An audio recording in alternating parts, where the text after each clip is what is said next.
नमस्कार दोस्तों, आज हम जानते हैं गमों, ऋस्वात्, अचि, गमुण, नित्यम। ये सूत्र जानते हैं। 8-3-32 नंबर का सूत्र है। गमों, ऋस्वात्, अचि, गमुण, नित्यम।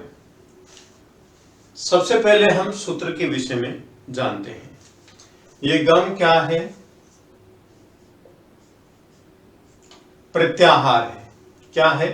प्रत्याहार। इसमें कितने वर्ण आएंगे? ङ, ण और न। ये 3 वर्ण इसमें आ रहे हैं। ये क्या है? प्रत्याहार। और फिर क्या है? ऋस्वात्, अचि। ऋस्वात् और अचि। गमुण, नित्यम। यहां पर गमुण नित्यम विकल्प से नहीं होगा, नित्यम होगा। हमेशा यहां पर गुट, णुट और नुट का आगम होगा। कैसे?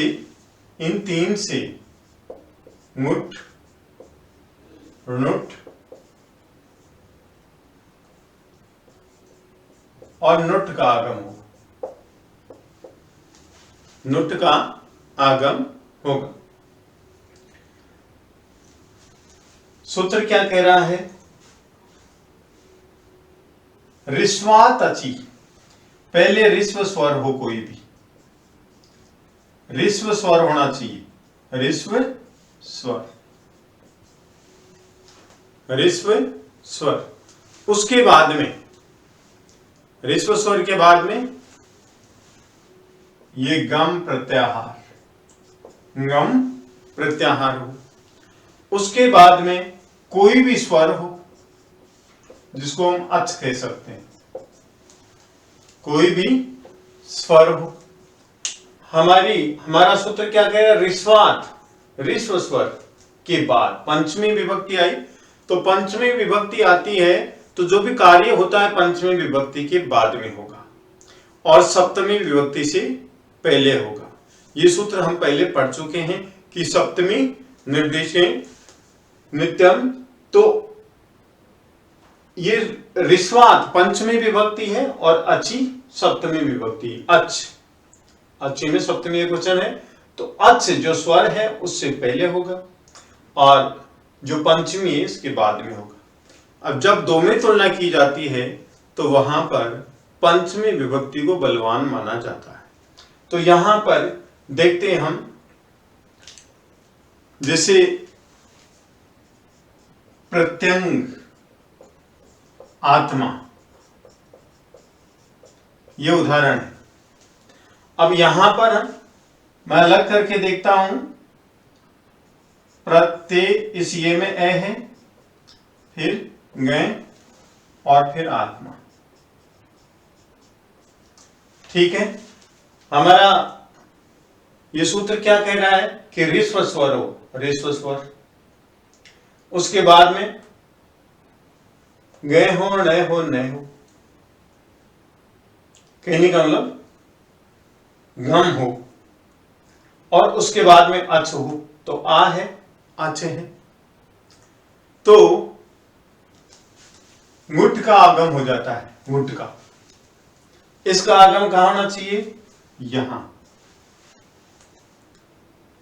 लेकिन पंचमी और सप्तमी दे रखी है तो वहां पर पंचमी को श्रेष्ठ माना जाता है, पंचमी को बलवान माना जाता है। तो इसका आगम यहां करेंगे चाहे यहां करेंगे, बात एक ही है। तो यहां पर हम गुट का आगम करते हैं। ये यहां पर गुट का आगम होता है। ठीक है। अब हम जैसे ट है, हलंत्यम, सूत्र से इत संज्ञा हो जाएगी और तस्य लोपे से इसका लोप हो जाएगा। उ, उपदेश से अच, अनुनासिक से इसका लोप हो जाएगा। वैसे उच्चारण के लिए है। तो यहां पर हमारे पास में शेष क्या रहा? प्रत्यंग और ये ग और आत्मा। प्रत्यंग का मतलब होता है अंदर, आत्मा मीन्स आत्मा। अब इसको हम जोड़ देंगे, प्रत्यंग गे में आ जोड़ेंगे तुंगात्मा। ये संधि हो गई प्रत्यंगात्मा, प्रत्यंगात्मा अंदर रहने वाली आत्मा। तो इस प्रकार से गमो रिस्वाद अच्छी गमो नित्यम, गमो रिस्वाद अच्छी गमो नित्यम। जो गम है इसमें पंचमी विभक्ति एक वचन है, रिस्वाद पंचमी एक वचन और अच्छी सप्तमी एक वचन। यहां पर गमुण इसका आगम हो जाएगा और यहां पर तीन है ये आगम, गुट नुट नुट, ये तीन आगम है, ये प्रत्याहार है, ये प्रत्याहार है। नेक्स्ट उदाहरण देखिए,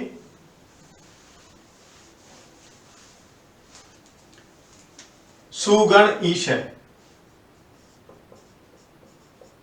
सुगण ईशय। यहां पर भी देखिए सुग और ए न और आगे ईश है, आगे क्या ईश है, ठीक है। अब यहां पर देखिए ऋस्व स्वर के बाद गम हो, तो ये ऋस्व स्वर है, इसके बाद में न आ गया क्योंकि ये प्रत्याहार है, इसमें तीन वर्ण है गे न। अर्थात हम इस प्रकार से भी लिख सकते हैं, इसको लिखा हुआ है ना ऋस्व स्वर के बाद गम हो, इसका मतलब क्या, ये और ये ऋस्व स्वर के बाद ये, इनमें से कोई भी हो। तो ऋस्व स्वर के बाद में न है और इस न के बाद में क्या हो, अचु हो, क्या हो, अचु हो। तो यहां पर नुट का आगम हो जाता है, किसका, नुट का आगम हो जाता है, नुट, ठीक है। यहां पर टे की हलंत्यम सूत्र से इत संज्ञा हो जाएगी और उ की उपदेश से अच अनुनासिक इत से, उपदेश से अच अनुनासिक से इस उ की इत संज्ञा हो जाएगी, तस्य लोप से इसका लोप हो जाएगा। अब हमारे पास में क्या शेष रहा, सु गे में ए मिला पूरा, गे आधा न और फिर न में ई, सुगणीश। इस प्रकार से हमारी संधि हुई। नेक्स्ट उदाहरण और